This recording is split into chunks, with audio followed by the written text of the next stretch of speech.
자, 시작하기 전에요. 이거 하나는 꼭 짚고 넘어가겠습니다. 오늘 제가 드리는 이야기는 여러분의 투자 프레임워크를 넓혀드리기 위한 제 관점을 공유하는 거지, 특정 종목을 사라, 팔아라, 이런 이야기가 절대 아닙니다. 잘 아시겠지만 모든 투자의 최종 책임은 우리 자신에게 있다는 거 꼭 기억해 주시길 바랍니다. 주식으로 세상 이해하기에 오신 걸 환영합니다. 다들 2026년을 이야기하면서 아직도 연준이 언제 금리를 내릴까? 그 뉴스만 쳐다보고 AI 주식을 이야기한다? 글쎄요. 제 20년 경험으로 볼 때 그건 정말 중요한 이 판의 흐름 자체를 놓치고 있는 겁니다. 월스트리트의 화려한 리포트들은 절대 먼저 말해주지 않죠. 오늘은 바로 그 AI 시장의 진짜 동력, 이 거대한 지각 변동의 본질을 함께 파헤쳐보겠습니다. 네, 물론 맞습니다. 지금 당장 돈이 어디로 흐르는지만 보면 GPU가 왕이죠. 이 차트 한번 보세요. 특히 팬데믹 이후에 풀린 그 어마어마한 유동성이 AI 혁명과 딱 만나면서 만들어낸 이 격차는요. 와, 이건 거의 과거 닷컴 버블 시절을 떠올리게 할 정도입니다. 그러니까 지금 여러분께서 AI 하면 엔비디아, 이걸 떠올리는 건 지극히 합리적인 판단이에요. 시장이 그렇게 말해주고 있으니까요. 하지만 말이죠. 진짜 큰 돈은 모두가 환호성을 지르는 곳이 아니라 다음 전쟁터가 어디가 될지 미리 알고 조용히 자리를 잡을 때 벌이는 법입니다. 만약에 이 화려한 GPU 파티의 배경음악이 아주 서서히 바뀌고 있다면 우리는 그 변화의 첫 박자를 들을 수 있어야겠죠. 자, 첫 번째 장입니다. 지금 시장을 완전히 지배하고 있는 이 GPU 신화라는 게 사실은 얼마나 허술한 기반 위에 서 있는지 한번 해부해보죠. 어쩌면 우리는 지금까지 반쪽짜리 그림만 보고 있었을 가능성이 아주 높습니다. 오늘 이야기에서 가장 중요한 슬라이드입니다. 바로 여기서부터 시장의 일반적인 생각과 제 관점이 딱 갈리기 시작하거든요. 자, 왼쪽은 우리가 잘 아는 챗 GPT, 그냥 질문하면 답변하는 모델이죠. 이건 그냥 단순 노동이에요. 똑같은 계산을 수만 번 반복하는 거, GPU가 제일 잘하는 일입니다. 그런데 오른쪽 이 에이전트라는 녀석의 등장은 게임의 룰 자체를 바꾸는 겁니다. 내일 부산 출장 계획 짜고 KTX 예약하고 근처 맛집 리스트 쫙 뽑아서 팀원들한테 이메일로 공유해줘. 이런 복잡한 임무를 수행하는 거죠. 이건 단순 노동자가 아니라 여러 부서를 총괄하는 프로젝트 매니저를 뽑는 것과 같아요. 필요한 역량 자체가 완전히 달라지는 겁니다. 그리고 바로 이 지점에서 기존의 승자였던 GPU의 치명적인 역점이 드러나기 시작합니다. 모두가 GPU의 엄청난 연산 능력에만 주목하고 있을 때 시스템의 발목을 잡는 새로운 병목이 생겨나고 있었던 거죠. 첫 번째 기술적인 한계, 바로 워프 다이버전스입니다. 용어가 좀 어렵죠? 아주 쉽게 말해서 오합지졸 군대 문제라고 생각하시면 돼요. GPU는 원래 일사불란하게 전군 돌격을 외치는 정예부대 같은 건데 에이전트는 병사 한 명 한 명에게 적이 오른쪽으로 피하면 베고 왼쪽으로 피하면 막아라 같이 각기 다른 명령을 내리는 특수부대 작전과 같습니다. 지휘관인 GPU 입장에서는 이게 통제가 안 되는 거예요. 실제로 블룸버그 터미널에서 관련 논문대로 좀 찾아보니까 이 문제 때문에 특정 에이전트 작업에서는 GPU 효율이 80% 이상 뚝 떨어진다는 데이터도 있더군요. 두 번째는 더 현실적인 문제입니다. 메모리 벽이죠. 이건 데이터 센터 운영 비용, 즉 TCO하고 바로 연결됩니다. 에이전트가 똑똑하게 일하려면 과거에 나눴던 대화 내용을 기억해야 하는데 이 기억을 저장하는 공간, 케이블 캐시가 정말 순식간에 꽉 차버려요. 아무리 빠른 슈퍼카, 즉 GPU가 있어도 연료 탱크, 즉 메모리가 작아서 5분마다 주유소에 들러야 하는 꼴이죠. 이게 얼마나 비효율적인지는 데이터 센터 운영해보신 분들은 아마 피눈물을 흘리실 겁니다. 이 비유 하나만 기억하셔도 오늘 영상의 절반은 가져가시는 겁니다. 수만 개의 에이전트가 동시에 움직이는 건요. 인천공항 관제탑 하나가 전 세계 모든 비행기를 동시에 관제하는 것과 똑같아요.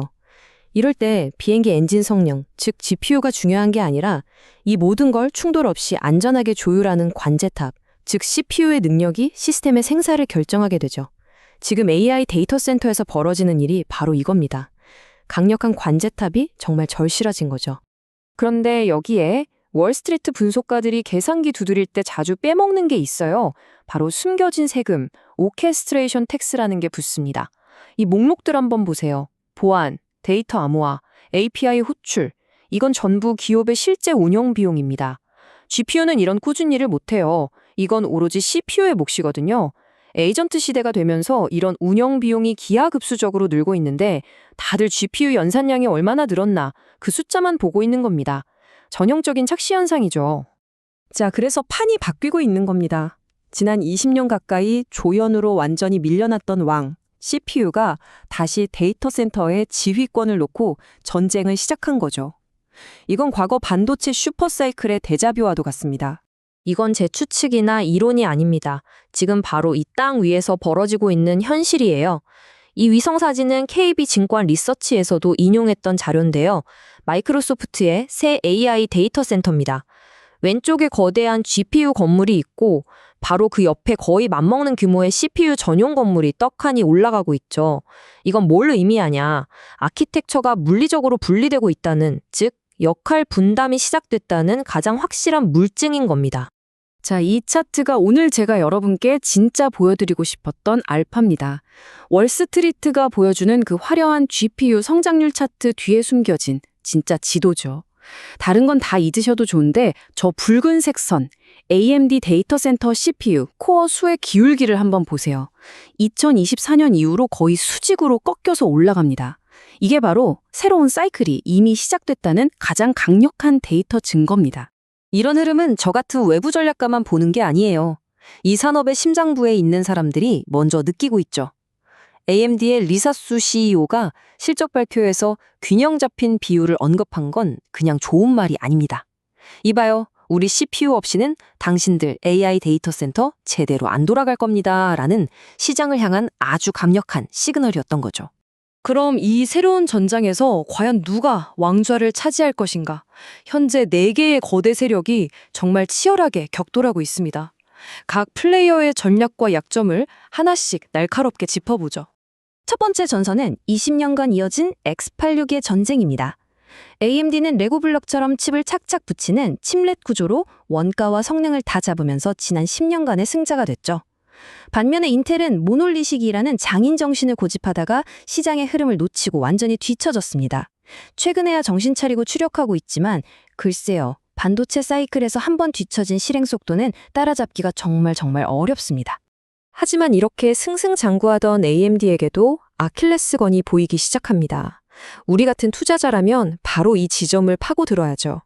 왼쪽이 그들의 성공 신화이고 오른쪽이 그 신화에 금이 가게 할 수 있는 차세대 칩의 구조입니다. 코어 수를 너무 많이 늘린 나머지 가운데에 있던 관제탑, 즉 I/O 다이를 둘로 쪼개버렸어요. A동에 있는 코어가 B동의 메모리에 접근하려면 다리를 건너야 합니다. 여기서 발생하는 아주 미세한 지연, 이걸 지터라고 부르는데 이게 바로 문제입니다. 모든 것이 100% 예측 가능해야 하는 클라우드 환경에서 이건 치명적일 수 있거든요. 두 번째 세력은 기존 칩 제조사들의 가장 큰 고객이었던 클라우드 제국입니다. 이제는 갑의 위치에서 직접 칼을 빼든 거죠. 이들의 목표는 아주 명확합니다. 딱 하나, TCO 절감이에요. 자기들 서비스에 필요 없는 기능은 싹 다 빼고 자기들 소프트웨어에 최적화된 칩을 직접 만들어서 비용을 극단적으로 낮추는 전략이죠. 아마존, 구글, 마이크로소프트가 각자 방식은 조금씩 다르지만 본질은 같습니다. 더 이상 너희들한테 끌려다니지 않겠다는 선언인 셈이죠. 세 번째 플레이어는 이 모든 판을 저 위에서 내려다보고 있는 현존 최강자, 엔비디아입니다. 젠슨 왕이 이걸 몰랐을까요? 천만에요. 이미 몇 년 전부터 방어막을 차곡차곡 치고 있었죠. 그 첫 번째 수가 바로 이 그레이스 호퍼 슈퍼칩입니다. 자기네 GPU의 가장 큰 약점인 메모리병 문제를 해결하기 위해서 아예 CPU를 방패막이로 끌어들여서 메모리를 합쳐버린 겁니다. 적이 어디로 공격할지 예측하고 미리 성을 쌓아놓은 거죠. 정말 영리한 수입니다. 그리고 이게 엔비디아의 진짜 기술적 해자가 될 수 있는 다음 무기입니다. 공간적 멀티스레딩이죠. 클라우드 고객들이 기존 SMT 기술의 보안 문제, 안정성 문제를 계속 제기하니까 엔비디아는 아예 판을 새로 짰습니다. 시간을 쪼개 쓰는 방식이 아니라 공간을 아예 물리적으로 나눠주는 방식으로 문제를 원천 차단해버린 거죠. 이건 단순한 기술 개선이 아니라 경쟁사들이 따라올 수 없는 생태계를 만드는 일종의 가두리 전략이라고 볼 수 있습니다. 자, 그럼 이렇게 복잡한 전황을 우리 포트폴리오에 어떻게 적용해야 할까요? 다음 사이클의 진짜 승자를 가려내기 위한 실전 투자 전략을 이야기해 보겠습니다. 제 퀀트 모델이 매일 주시하고 있는 3가지 핵심 변수를 공유하겠습니다. 첫째, 하이퍼스케일러들의 X86 이탈률입니다. 이 속도가 시장 예상보다 빠르다면 AMD와 인텔에겐 치명타가 될 수 있어요. 둘째, 기술적인 변곡점입니다. AMD가 과연 누마 문제를 해결하는지, 인텔의 18A 공정 수율이 정말로 올라오는지, 이건 노이터나 반도체 전문 매체를 통해 계속 팩트체크를 해야 합니다. 셋째, 엔비디아의 다각화 성적표입니다.